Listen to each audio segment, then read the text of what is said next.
As a glorious stage, we're going to introduce our new head men's basketball coach, and here to start today's festivities is the president, Dr. Brian Nolan.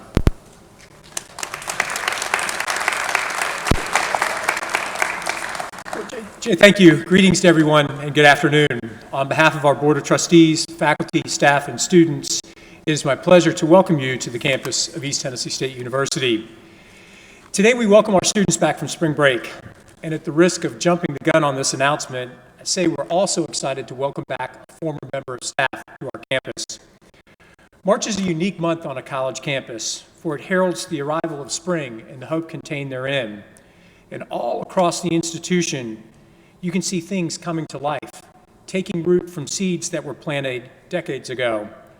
And those seeds were planted purposefully with care, with the knowledge that if properly nurtured, they would take root and bring happiness and joy to future generations. In the athletic world, March is also a time when seeds planted come to bloom. It's a time when dreams come true, and as you look across the portfolio of NCAA as well as high school athletics, young men and women are playing and competing, realizing dreams that were planted to them as seeds, as youngsters early in their life.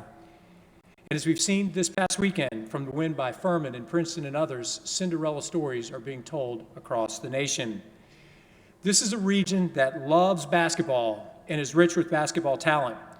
And that was evident this past weekend where in Murfreesboro, 3 of the 4 state champion teams were from East Tennessee. And those teams, especially the teams from Northeast Tennessee, epitomize hard work, dedication, sacrifice, and the commitment required to win championships. As a former colleague of mine at ETSU used to say, we're a blue-collar institution with gold standards. Our campus believes in hard work, diligence, perseverance, and our labors in the summer and in the fall are what yield the promise of spring. Just a few months ago, Dr. Sander recommended that we take a hard look at our men's basketball program. He expressed concern about the lack of a coordinated focus and the intensity of effort required to compete and win championships in the Southern Conference. And after careful consideration, he determined that we needed to move forward in a new direction to meet our expectations for the program. I accepted his recommendation and charged him to embark upon a search for our next head men's basketball coach. I know of no one in the country who has a better sense of what it takes to build a foundation that will support success on and off the basketball court than Dr. Sander. If you watched the games this past weekend, the seeds that he planted in coaches came to life as team after team after team were led by head coaches or staff that trained underneath Dr. Sander's leadership. And as he demonstrated during his prior tenure at the university, he knows how to develop winners because many of these banners and those banners came because of his leadership and the seeds that he planted. As he moved through the search process for our new men's basketball coach, he identified countless candidates from sitting head coaches to assistant head coaches all across the country. There was a lot of interest in this position. Dr. Sander, however, focused on finding an individual with grit, determination, toughness, and a commitment to hard work, the values that this region holds, as well as someone who understood the history of excellence that defines our men's basketball program. I have confidence in his judgment, and I have great confidence in his choice. Please join me in welcoming to the podium our athletic director, Dr. Richard Sander.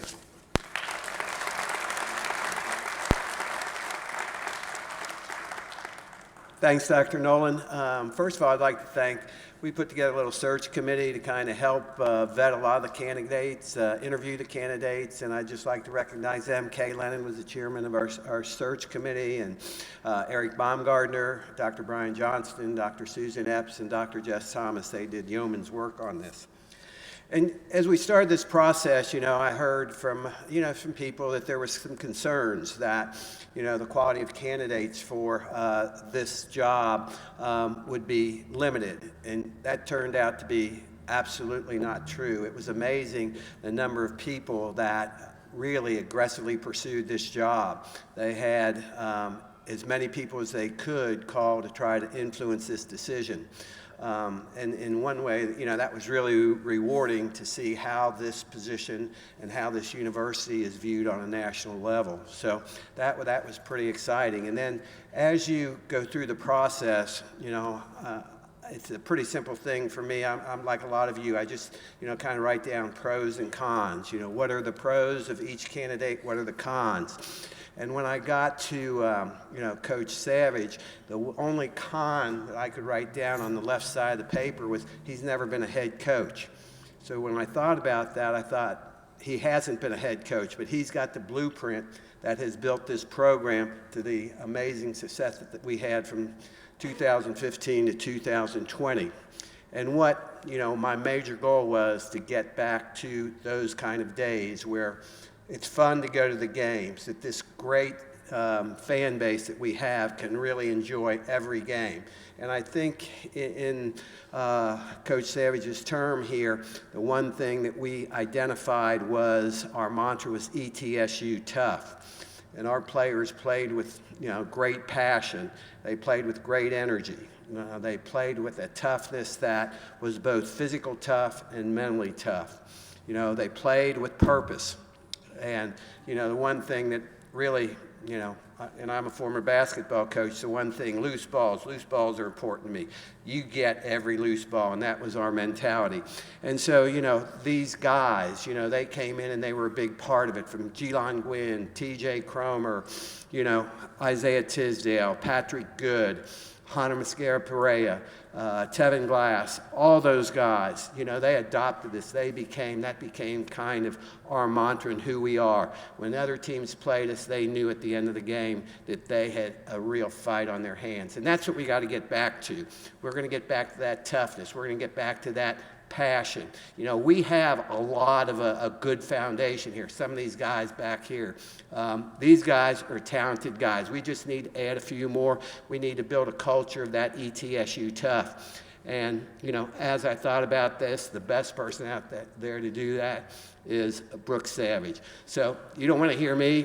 I'm going to introduce our next head men's basketball coach at ETSU, Brooke Savage, his lovely wife, Lauren, and Waverly.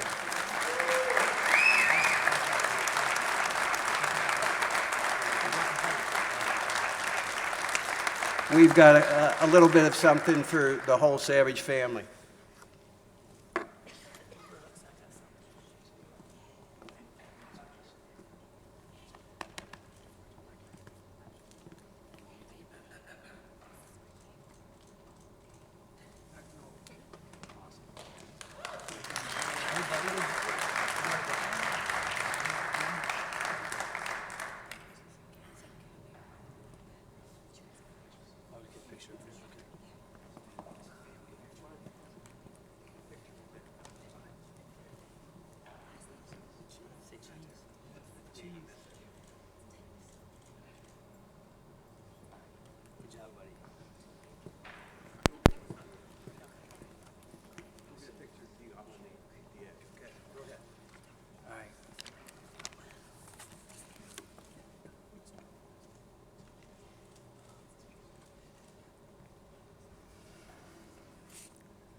Thank you, everyone, for being here. It's thrilled to be back in God's country, East Tennessee, and just look around the room, see so many familiar faces. Really means a lot to me, so thank you for being here. Before I get started, I'm happy to see Coach Mark Brown is here today, and I wanted to give the women's team and Coach a round of applause, if we could, for just an outstanding season.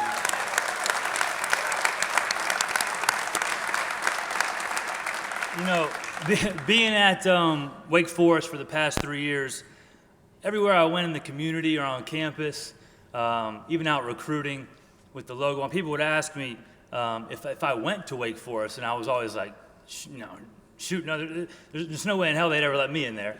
But Coach Mock graduated from Wake Forest, so she's obviously a heck of a lot smarter than I am, and I can't wait to work together and learn from you and cheer on your team. But I want to start by thanking our president, Dr. Brian Nolan, our athletic director, Dr. Richard Sander, for this incredible opportunity to lead such a storied and proud program. The thing that excites me the most about this opportunity is the partnership of alignment with Dr. Nolan and Dr. Sander.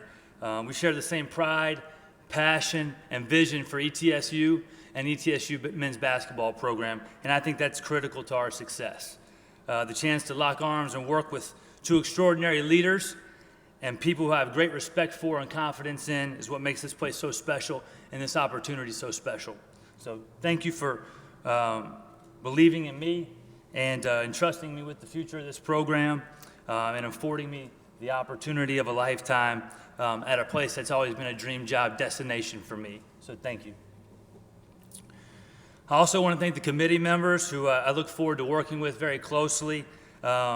All their hard work, during the last couple weeks, and Dr. Kay Lennon McGrew, Dr. Brian Johnston, Dr. Jessica Thomas, Dr. Susan Epps, and Eric Baumgartner.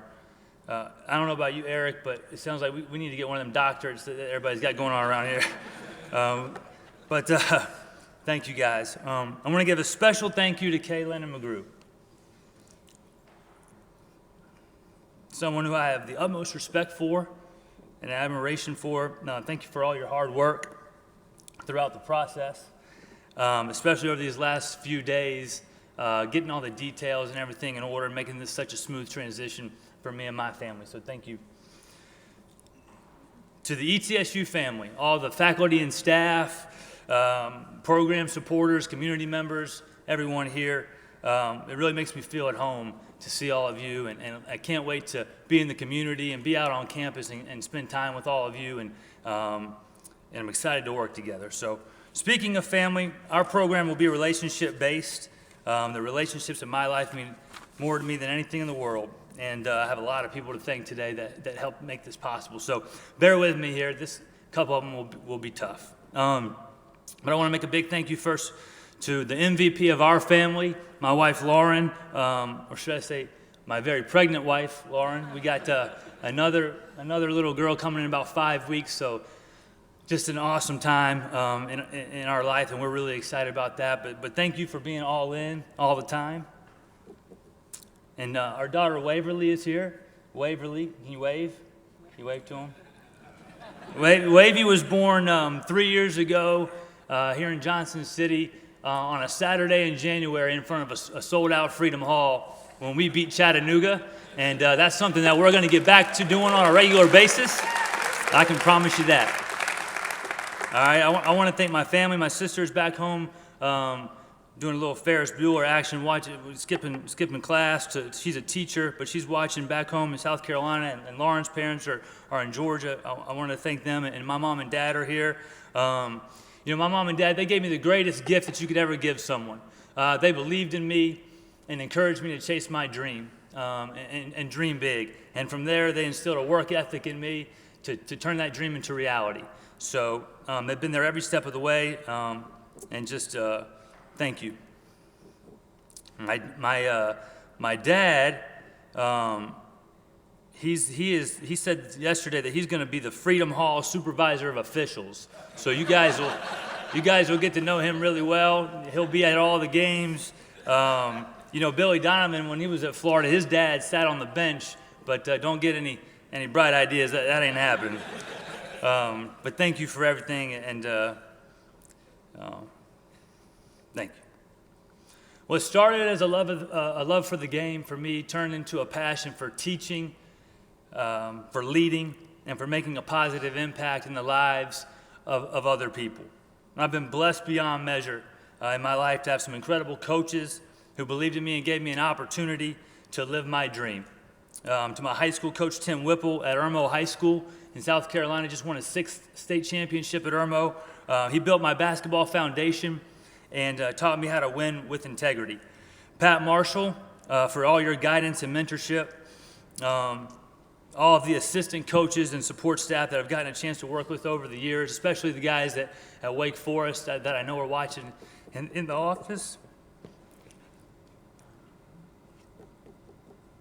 I'm grateful for your friendship. You guys made me a better coach and a better person, and so just really have lucky to have worked with all of you. To the 6 head coaches that I've had the privilege to work with and learn from, and that gave me an opportunity and believed in me along the way. Coach Buzz Peterson, who spent some time here at ETSU, gave me my start as a freshman manager back in 2004. Coach Bruce Pearl, Ed Conroy, Greg Nybert, and Will Wade, and of course the great Steve Forbes. I would not be standing here today without Coach. Many of you know him, and you know he's a pack rat. I remember very vividly the day he pulled up. I can't look at Liz right now. But the day he pulled up outside the arena in 2006, I was going into my junior year of college. And I met him on the curb and helped him unload a giant truck full of these enormous Tupperware containers with every scouting report, preseason magazine, and stat sheet that he'd ever come across. And he's been my family ever since. He raised me in this profession. He taught me the art of coaching, how to recruit, and how to love the players. Most of all, he allowed me to fail and make mistakes without ever losing confidence in me. He entrusted me with responsibility in every aspect of the program, and we won a lot of games together. And while I haven't yet sat in that seat, I couldn't have sat any closer. For 13 years, he prepared me for this opportunity, and for that, I'm forever grateful. Excuse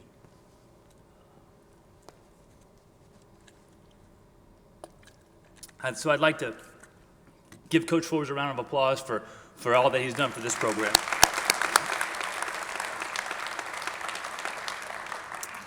I also wanted to thank all the awesome people at Wake Forest, especially John Curry and Mitch Shaw. Thank you for your leadership, your mentorship, and belief in our vision. It was a life-changing experience of those last 3 years, and the great things are ahead for the Demon Deacons. Lastly, I want to thank the players. This has always been and forever will be about the players. I had a chance to meet with the guys this morning. Really looking forward to working with them, but this is about you guys. Okay, this will always be your home, and I've talked to over 20, texted or talked to over 20 former players of ETSU guys across all the eras. They're fired up, but I wouldn't be here without the players. And thank you for all your hard work and trusting in me and allowing me to coach you guys, and for making me a better coach. All of the ETSU guys from past eras, our doors are open. We want you guys here, and we can't wait to see you back real soon. All right. Now on to the fun stuff. I did a lot better with that than I had anticipated. All right, the fun stuff. To Buck Nation, it's time. It's time to get this program back to where we belong and competing for championships and being at the top of the SoCon. All right, but to do that, it starts with championship culture and identity. All right, we're going to invest in our student athletes. We're going to build healthy relationships with them, have a commitment to high standards, and a collective character that will facilitate a transformational college experience at ETSU. Our program will center around 4 core values: toughness, passion, attitude, and effort. Toughness is just doing what it takes to make a difference, and the daily consistency on and off the court. Passion is the fuel that drives hard work and competitiveness. Attitude and effort really is the only 2 things that we ever really control. But having an attitude of gratitude, living and playing with joy, and having a team-first mindset. And then effort, just the relentless pursuit of excellence. Excellence every day, like we say here at ETSU. All right, we're going to recruit high-character student athletes to demonstrate the desire to excel on the court, in this great community, and in the classroom. We'll seek to engage and appreciate our fan base and alumni on the court through our play and in the community through our service. We are your team. This community, I know firsthand how much this community loves the Bucs in all sports, and we're gonna give back to the community in a major way. This is about people, and our program will be relationship driven. We will build genuine, lasting relationships with everyone in the program, and create a fun, family-like atmosphere. These relationships will aim to help our players leave ETSU with rings on fingers, diploma in hand, and tools for life. Our interactions will be founded upon a shared respect, trust, honest communication, and a commitment to excellence in everything that we do. Together, we will once again make ETSU one of the premier mid-major basketball programs in the country.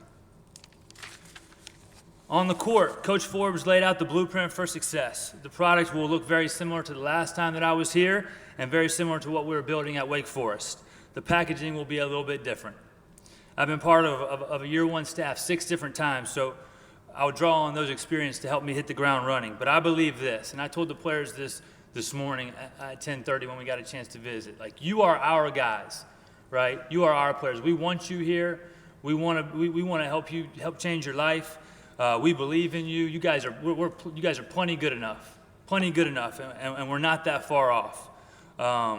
So I'm not standing up here talking about, we'll wait till a year or two when I get my own guys. None of that. You are our guys, okay? And we're going to have a chance to compete for a championship right away.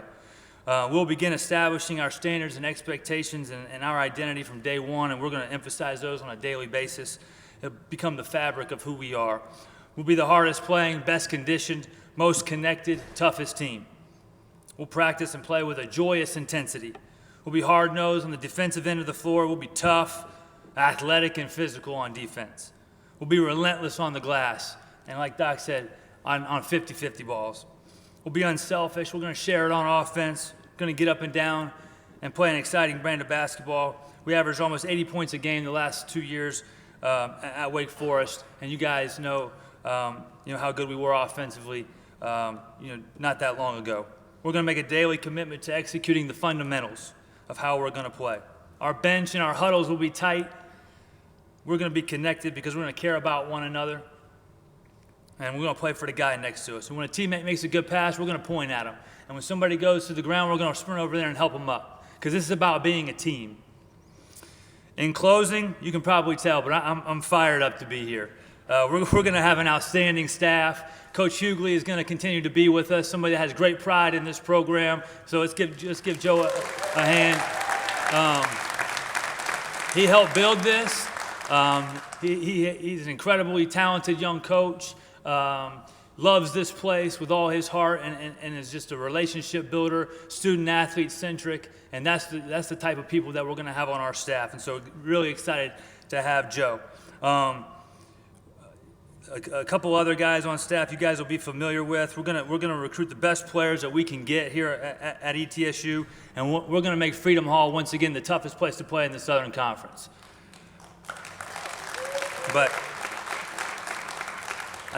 Kay told me if I went too long, she'd start playing the music at the. Am I doing all right? All right. I'm beyond grateful for everyone that helped me get here and make this day possible for me and my family. But we're ready to get to work. Thank you all for being here. In the words of Dr. Nolan, Godspeed and go Bucks. Thank you.